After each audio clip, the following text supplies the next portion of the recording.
কিছু করার নেই। তিনি তিনি তিনি নিজে থেকে কি আর নিজের বলে যদি কিছু করতে চান তাহলে আপনি কোনোদিন আপনি কর্মবন্ধনেই পড়বেন। এই জন্য শরণাগত হওয়া অনেক উচ্চকোটি, এর ওপর আর কোনো কিছু, কোনো নিয়ম, কোনো বাঁধন, কোনো কিছু থাকে না। তুমি যদি এখানে যে শরণাগত মানে কি বলছি, যে তুমি যদি মনে করো যে আমার যখন সাধক নিজেকে কোনো সাধনার যোগ্য বলে মনে না করে, অর্থাৎ নিজের শক্তিতে কিছু করতে পারে না, এরকম ভাবনা তার হৃদয় থেকে আসবে যে আমি কি ভজন করব, আমার দ্বারা তো সম্ভব না, কিন্তু সে সবসময় ভজন করছে, তার ভিতরে আসছে কি আমি যে ভজন করার করছি আমাকে প্রভু করাচ্ছে, যে ভজন করছে সেটা বুঝতে পারছে না। এই জিনিসটাকেই বোঝাকেই হচ্ছে, যতক্ষণ না শরণাগত ভক্তর কৃপা না হচ্ছে, এই যে বলছি আমি, এটাকেও বুঝতে পারবে না। কি বলছি মানে মাথার উপর দিয়ে উড়ে চলে যাবে। নিজেকে সব নিজের বলে কোনো কিছু সম্ভব নয়, নিজের বলে কোনো কিছু সম্ভব নয়, আমার দ্বারা আমার বলে আমি কিছু করতে পারবো না, একই শরণাগত বলে। সেটা কিরকম সেটা এখানে বলছে যে পরমাত্মার প্রাপ্তি না হওয়ার অধীর হয়ে পড়েন, তখন তিনি মানে ভগবান আমি তো মানে যখন সব দিক থেকে সে যখন বুঝতে পেরে যায় যে কোনো দিকে আমার আর পথ নেই, তখন যে ভগবানের সামনে এসে যে যে তার যে বেদনা, তার যে ব্যাকুলতা, তার যে অধীর হয়ে মানে তখনই শরণাগত হয় আসল। এই জন্য আমরা কালকে আলোচনা করছিলাম না, দুঃখ না যদি হয় তাহলে আপনি কখনো শরণাগত হতে পারবেন না, আর আপনি যে ভক্তি মার্গে এগোচ্ছেন সেটাও আপনি বুঝতে পারবেন না, আর ভগবানকে কোনোদিন ডাকতেও পারবেন না। তাই বলছেন যে শরণাগত কিরকম হয় না, ঘুম আপনার আসে, আপনারা সবাই তো ঘুমান, তো যদি ঘুমান তো ঘুমের জন্য আপনাকে কিছু এক্সট্রা ভাবে কিছু করতে হয় কি? ঘুম স্বতঃ আসে। তেমনি সাধক যখন সংসার থেকে হতাশ হয়ে যান, এই যে আমি যেটা বললাম এখন সেটাই বলছেন, সংসার থেকে যখন হতাশ হয়ে যান এবং পরমাত্মার আশা ছাড়া সে আর কোনো কিছুই বুঝতে পারে না, যে ভগবান দেখবেন।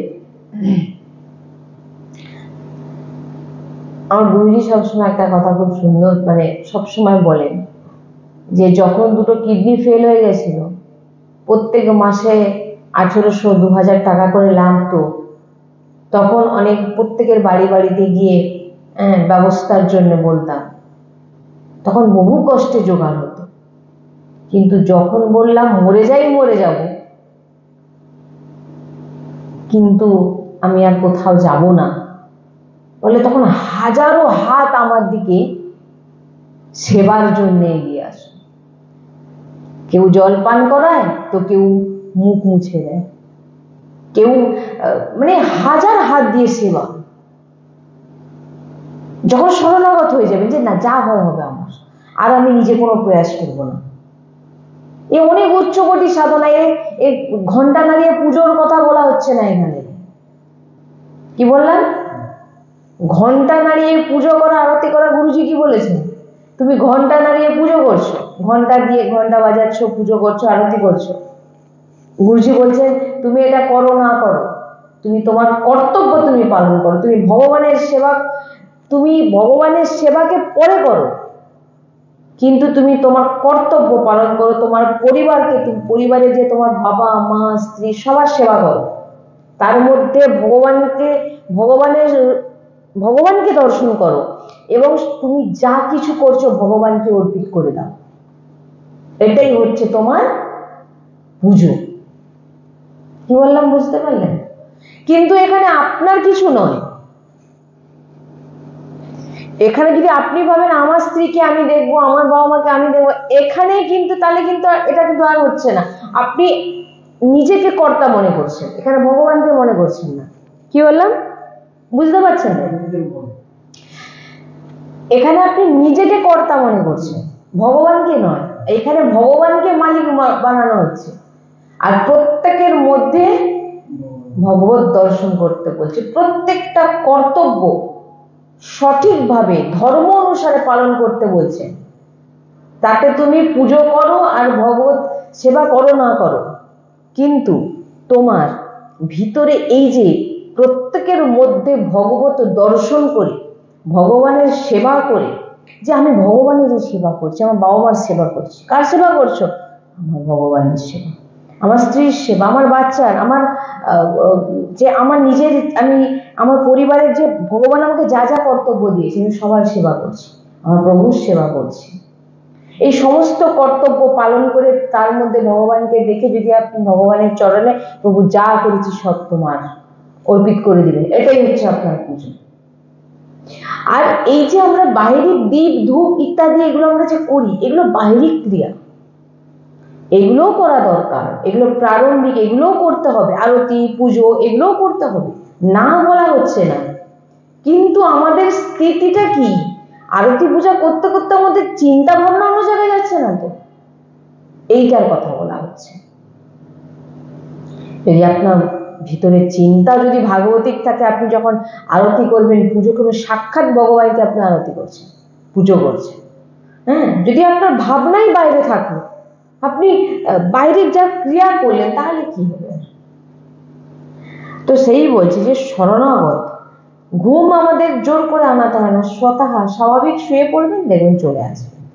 সেই রকম তেমনি সাধক সংসার থেকে যখন হতাশ হয়ে যায়, পরমাত্মার আশাও মানে তখনই তিনি স্বতঃ পরমাত্মার ভগবানের শরণাগত হয়ে যান, মানে হৃদয় থেকে, প্রভু আমার আমি আর কিছু করতে পারছি না, আমি আর কিছুই পারছি না। ধরুন শরণাগত কাকে বলে? ধরুন আপনি চুরি করেছেন, যে পালাচ্ছেন, আপনার ভিতরে পিছনে অনেক পুলিশ দৌড়াচ্ছে, লাস্টে যখন আপনি দেখলেন আপনি আর শারীরিকভাবে, মানসিক দিক থেকে আর কোনো দিক থেকে দৌড়াতে পারছেন না, আপনি দাঁড়িয়ে গিয়ে কি করলেন? স্যারেন্ডার করে দিলেন নিজেকে। এইবার আপনার উপরে কিন্তু গুলি আর চলবে, আপনার সাজাও হয়তো কম হয়ে যেতে পারে। সে এই স্যারেন্ডার হয়ে যাওয়া, আপনার যে আমি আর কিছুই, আমার কিছু করার নেই, দুহাত তুলে দিয়েছে, একেই বলা হয় শরণাগত। মানে আপনি পুরোপুরি নিজেকে তার দিকে তাকে দিয়ে দিলেন। মানে এটা আমি একটা উদাহরণ আমি বোঝানোর চেষ্টা করলাম, যে শরণাগত জিনিসটা কেউ বুঝতে পারছে না, ভাবছে যে আমি আমার পাপকে কি করে, আমি অনেক পাপ করেছি, আমি পাপকে নষ্ট করবো কি করে? এই পাপকে নষ্ট যদি তুমি তোমার ভিতরে করার ক্ষমতা থাকতো, বেঁচে থাকতে থাকতে, মরে যাওয়ার পর কি কর্ম ভোগ হবে সেটা পরে, আগে বেঁচে থেকে যে তুমি পাপ ভোগ করছো, সেটা পূর্বজন্মে, তার পূর্বজন্মে, আরো আগে, আরো আগে, কত যুগ আগেকার যে পাপ একত্রিত হয়ে আছে, শেষ করতে পারবে না। আর তোমাকে আয়ু দেওয়া হয়েছে কতদিন? 100 বছর, তাও মেরে কেটে 60 ধরে রাখলাম। তাহলে সে 60 বছর বয়সের মধ্যে সে কি করবে যে তার এত পাপকে সে নষ্ট করবে? পাপ সঞ্চিত আছে, আবার করছে। তাহলে আপনি কোনো দিক থেকে কি আপনার সমস্ত পাপকে আপনি নষ্ট করতে পারবেন? বর্তমানে কি আর মৃত্যুর পরে কি পাপ আপনি নষ্ট করবেন? এই জন্য বলছেন ভগবত শরণাগত।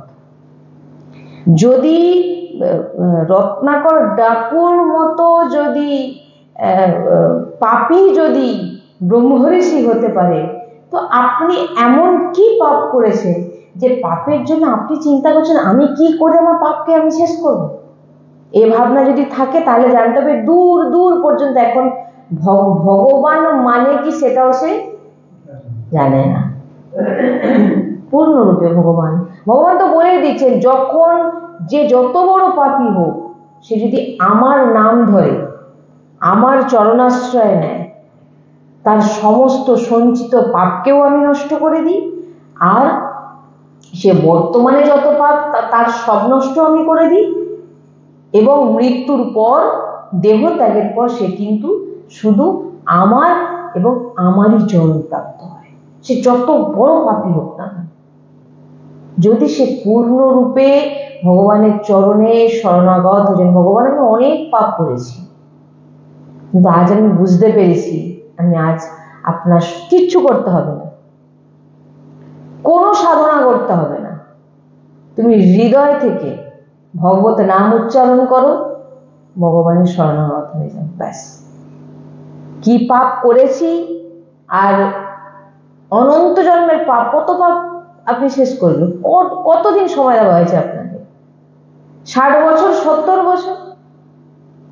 70 বছর অলরেডি আপনার দেহের বিভিন্ন পরিবর্তন চলে আসবে, আপনি মালাও হয়তো বসে জপ করতে পারবেন না, তাহলে কি করে সাধন মজা দেবে? অর্ধেক দিন তো আপনার, অর্ধেক কিছু বছর আপনার বাল্যকালে চলে গেল, তারপরে যৌবনে পরিবার পরিজন ইত্যাদি নিয়ে ব্যস্ত থাকবে, তারপরে বৃদ্ধকাল যখন আসে তখন শারীরিক, তখন আর আপনার ভজন করার কোনো সামর্থ্য রইল না, তাহলে আপনি কি করে আপনার পাপ নষ্ট করবেন? বলছে সম্মুখ হয়ে জীব মহি যাবে। যখনই জীব আমার সামনে এসে দাঁড়িয়ে যায়, প্রভু আমি অনেক পাপ করেছি, আমার উপর কৃপা করো, শরণাগত হবেন, আমার কোনো সামর্থ্য নেই, যা কিছু করার প্রভু এবার তোমার চলে। এইবারে প্রভুর দায়িত্ব, সঞ্চিত আগে সব নষ্ট করবে, তারপর বর্তমানে যা করেছে সব কিছু, এক সেকেন্ডও বলা যাবে না, সব কিছু নষ্ট করে দেবে। তাই কেউ নিজের বলে কোনো পাপকে নষ্ট করতে, হ্যাঁ আপনি হয়তো পাপ কিছু নষ্ট করলেন, তীর্থে স্নান করলেন, ব্রত করলেন, পুজো করলেন, এটা হয়তো আপনার কিছু পাপ নষ্ট হলো, মানে সঞ্চিত পাপ, কিন্তু বর্তমানে আপনি কত পাপ করছেন জানেন অজান্তে? সূক্ষ্ম সূক্ষ্ম জীব যাকে আমরা দেখতে পাই না, তারা আমাদের দ্বারা চরণে বা যে কোনো দিক থেকে হয়তো মারা যাচ্ছে। কত পাপ করছি, কত পাপ থেকে আপনি বাঁচেন। তাই নিশ্চিন্ত হয়ে প্রভুর শরণে গেছি, প্রভু যদি নরক পাঠানো হয় নরক পাঠাবে, আর প্রভু যদি স্বর্গে পাঠানো হয় স্বর্গে পাঠাবে, আর প্রভু যদি তার চরণ প্রাপ্তি হয় তিনি প্রাপ্তি করাবে।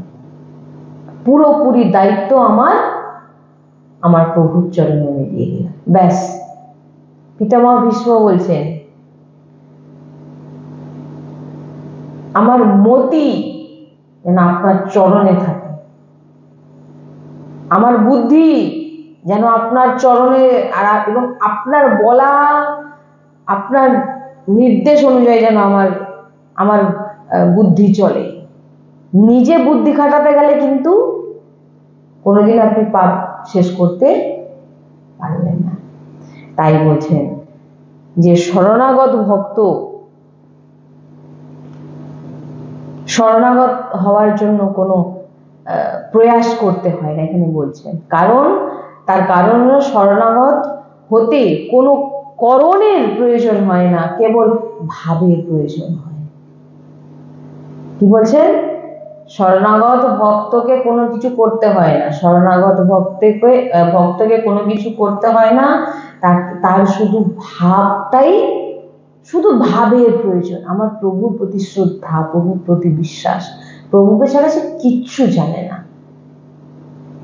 একটা বাচ্চা সে জানে যে তার শীত পড়েছে, তার সোয়েটার লাগবে, তার জন্য কে ব্যবস্থা করে? ঠান্ডা পড়ার আগে থেকেই জোগাড় করে নেয় যে আমার এই ঠান্ডা পড়ে যাচ্ছে, আমার বাচ্চাকে পোশাক পরাতে হবে। বাচ্চা কি বলে, মা আমাকে সোয়েটার দাও? সে তো ছোট বাচ্চা, তাকে সোয়েটার না পরালেও সে কিছু বলতেও পারবে না, কিন্তু দায়িত্বটা কার? কেন? বাচ্চাটা পুরোপুরি তার মার শরণাগতে, তার মা ছাড়া তার আর কেউ নেই, কিছু নেই। সকালবেলা মাকে বলতে হয় না মা খেতে দাও, মা ঠিক জানে যে আমার ছেলে কি খেতে ভালোবাসে, কখন কি টাইমে কি খেতে দিতে হবে, রাজভোগ শয়নভোগ সব ঠিক টাইমে মা তাকে। এই জন্য বলছেন শরণাগত হয়ে যাও। যেমন এখানে শ্রী রামসুখদাসজি মহারাজ বলছেন যে একটি মন বুদ্ধি দিয়ে যাকে মানা হয় তা বিস্মৃত হয়ে যায়, কিন্তু স্বয়মের দ্বারা যা স্বীকৃতি হয়, স্বয়ং দ্বারা ভিতর থেকে, তা বিস্মৃত হয় না। সেটা কখনো মন বুদ্ধির দ্বারা যখন আপনি কিছু মানছেন, সেটা এখানে বলছেন যেমন একটি বিবাহিত মেয়ে, বিয়ের আগে সে বাবা মার ছিল, সে কিন্তু কি জানে বিয়ের আগে কি জানে, আমি কুমারী, আমার এখনো আমি বিবাহিত নই। এটা কোথা থেকে? মন বুদ্ধির দ্বারা না, সে ভিতর থেকে স্বীকার করেছে আমি এখনো বিবাহিত নই। আর যখনই তার বিয়ে হয়ে গেল, এই আমার স্বামী, এই ভাবটা কি তার জন্য কি কিছু করতে হচ্ছে?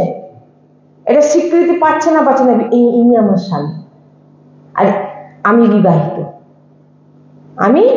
বিবাহিত, এর জন্য কোনো কিছু প্রয়াস করতে হচ্ছে, কোনো কিছু ভাবনা করতে হচ্ছে না, কোনো, আমি ভিতর থেকে এসেছে আমি বিবাহিত, একই সেম জিনিস, আমি আমার প্রভুর। এগুলো মহাপুরুষদের বাণী। এই জন্য কিন্তু বিবাহ তো নতুন সম্বন্ধ। একটি ছেলের একটি মেয়ের যখন বিয়ে হয়, তার আগে তো তার বাবা মার সঙ্গে সম্পর্ক ছিল না, বিয়ে কদিন হয়েছে, কিন্তু দেখুন আজকে কিন্তু তার বাবা মার থেকে তার কাছে সব থেকে বড় প্রিয়জন, এবং সে পূর্ণরূপে ভেবে নিয়েছেন যে আমি তিনারি, কিন্তু নতুন সম্পর্ক, ভিতর থেকে সে একেবারে ভিতর থেকে সে মেনে নিয়েছে আমি বিয়ে হয়ে গিয়ে আমি আমার স্বামী হয়ে গেছি, আমি আর এখন কিন্তু আমার বাবা মার নেই। এটা কোথা থেকে আসছে? ভিতর থেকে। এই জন্যই বলছেন যে যখন নতুন সম্বন্ধেরও ভ্রান্তি হয় না, তখন স্বতঃসিদ্ধ সম্বন্ধের বিস্মৃতি কি করে হতে পারে? তাই বলছেন যে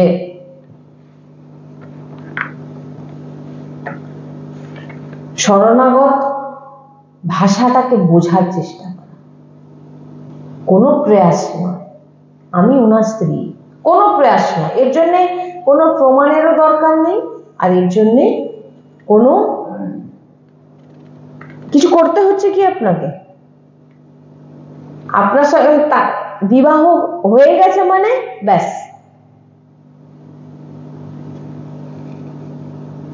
তাই শরণাগত এক অদ্ভুত, ভগবান এখানে সবসময় বলেন না যে আমার শরণাগত ভক্তই হচ্ছে আমার হৃদয়ের, হ্যাঁ। আর শরণাগত ভক্ত, যিনি শরণাগত হয়ে যান, তিনার সেবা, তিনার দাসত্ব ভগবান স্বয়ং নিজে, তিনার সেবা ভগবান নিজে করেন, তিনার রক্ষণাবেক্ষণ ভগবান নিজে করেন, তিনার সমস্ত পরিবারের সেবা তিনি করেন, তিনার পরিবারের পেটও তিনি ভরান, সবকিছু ভগবান নিজে দেখেন যে শরণাগত হয়ে যায়। অনেক উচ্চগতি। আপনাকে যদি এখন বলি শরণাগত হয়ে আপনি বলছেন ভগবান তো নিজেই, ভগবান নিজে বলছেন আমি তোমাকে বয়ে এনে দেব, কিন্তু আপনার বিশ্বাস আছে কি? আপনি কি বলবেন হ্যাঁ কর্ম করতে হবে, ঘরে বসে থাকলে কি খেতে দেবে নাকি? আপনি অনেক কর্মের কথা বলবেন, এবং কর্মের কথা বলাও হয়েছে, কিন্তু শরণাগত যে হয় সে আলাদা স্থিতি।